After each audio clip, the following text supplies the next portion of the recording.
¿Estás cansado, Mario? Un montón. ¿Sí? No sabes cuánto. Yo me quiero tener aquí una cama.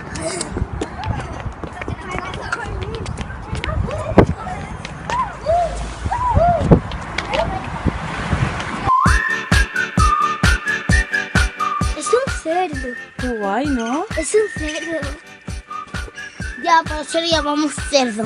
Porque un cerdo, porque tiene el agua de cerdos. No, mira. Un momento. ¿Qué hay, Nicole? Renacuajos. Es que estoy muy ¡Wow! ¡Qué guay! Coge los que se están metidos por ahí.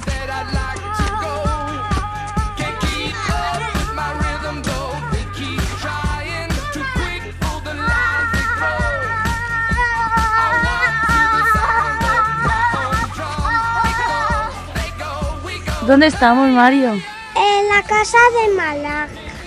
¿Y qué? ¿Qué me explicas? Que aquí hay mucha altura y me da miedo un poco. ¿No te da miedo? Qué guay, ¿en una excursión? Sí. ¿Sí? ¿Te hace ilusión? Sí. ¿Y quién es ese? Mi amiguito que se llama Teddy. Adiós.